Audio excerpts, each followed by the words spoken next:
तो ये आप जो है आज भोजन नाम दिया जो है, तो ये किसी साल है वैसे है सुनहरी लाल को पर निर्भर हुए तीसरी साल है ना। तो इनके उपलक्ष्य में आप इनकी स्मृति में याददाश्त में आपने भोजन दान दिया है। तो ये पिंडदान मतलब ये पिंडदान ही हमने समझाया था ना वहाँ पे विज्ञान में। हाँ, तो ये पिंडदान मतलब भोजन दान दिया, ठीक है। तो भोजन दान का महत्व तो बहुत बड़ा होता है कि किसी योगी को, भिक्षु को, गरीब को, बुजुर्ग को, अपाहिज को, निर्धन को खिलाने पिलाने से उसकी व्यवस्था करने, कपड़ा दान देना, कोई चीज़ वस्तु दान देना, गरीब को, अपाहिज को, है ना, निर्धन को और भिक्षुओं को। जैसे भिक्षु तो निर्धन होते हैं, उनके पास कोई और तो है नहीं जरिया, तो ऐसे लोगों को दान करने से उसका पुण्य का लाभ मिलता है ना। तो ऐसी ये घटना है जो आपने सुना होगा, आपके दिल्ली में जो कालिका मंदिर है ये बुद्ध विहार हुआ करता था। तो एक समय की बात है, तथागत सम्यक शंभु श्रावस्ती में,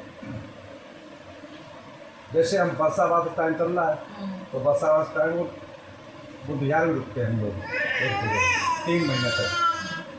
तो ऐसे बरसात विहार कर रहे थे, तो वहाँ कहीं पड़ोस में जैसे दिल्ली है, दिल्ली से और जैसे फरीदाबाद है, अपना गाज़ियाबाद है, या अपना गुरुग्राम है, गुरुग्रामा है, ऐसे बहादुरगढ़ है, तो ऐसे दूर छोटे गांव होते थे।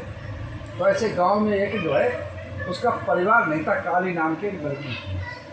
तो बेचारी बिल्कुल गरीब थी, गरीब थी।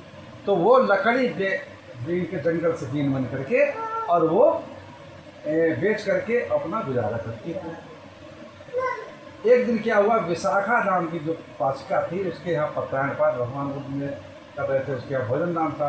तो बौद्ध व्यवस्था से जैसे हम लोग पत्रायण पाठ पढ़ते हैं ना, पहले पढ़ा था ना, आप क्या गया, तो ऐसे पत्रायण पाठ किया तो बहुत लोग जुड़े। तो वहाँ उसने भी सुना, भगवान बुद्ध की कहानी भी सुना और पुण्य कार्य के बारे में सुना। उसको बहुत प्रसन्नता हुई, खुश हुई, उसने प्रसाद भी खा। तो सोचने लगी कि काश अगर हमारे पास भी इतनी व्यवस्था होती कि भगवान बुद्ध हम भी निमंत्रण में भोजन देते, भोजन नाम देते।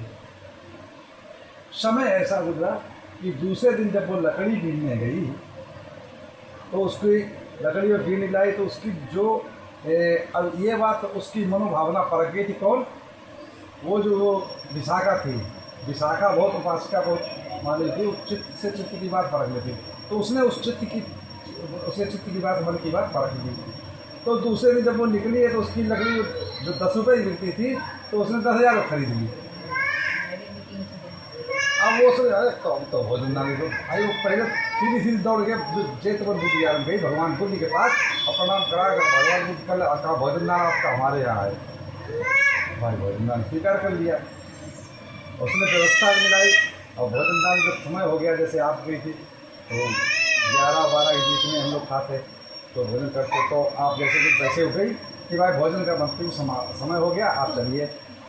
तो भोजन किया, भगवान बुद्ध ने भोजन करने के पश्चात उसको आशीर्वाद दिया और कहा जा मैं आशीर्वाद देता हूँ तो इसकी वाणी बनेगी।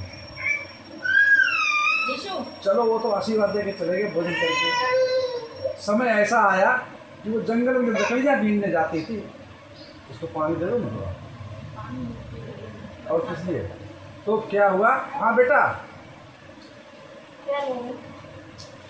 तो क्या हुआ, वो लकड़ियाँ बीनने गई। तो जब जंगल में कोई जाता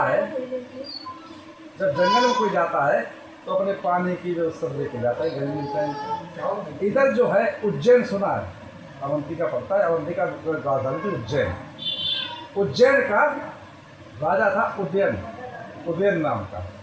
वो शिकार खेलने के लिए आया और शिकार खेलने के लिए आया तो राजा महाराज जी जब जंगलों में कहाँ घोड़ों चले गए तो वो अपने सैनिकों से बिछड़ गया और जंगल में उसे लगी प्यास, अब पानी कहीं मिले नहीं।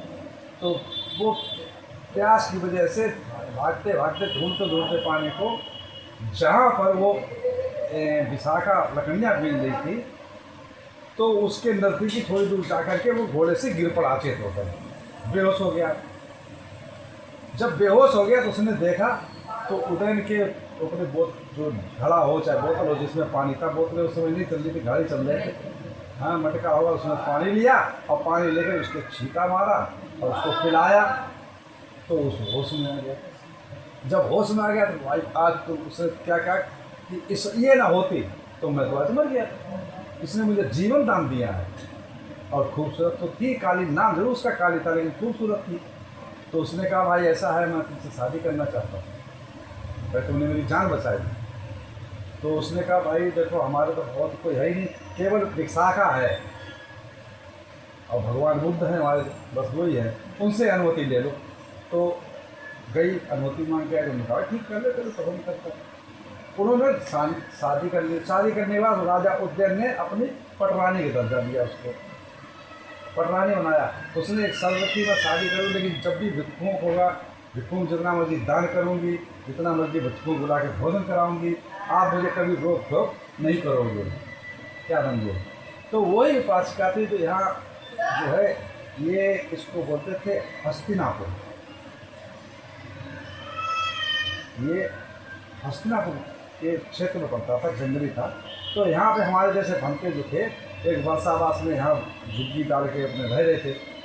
तो उसने जो कभी निकलते हुए देखा तो उनको भोजन दान दिया वहीं पे यहीं पे।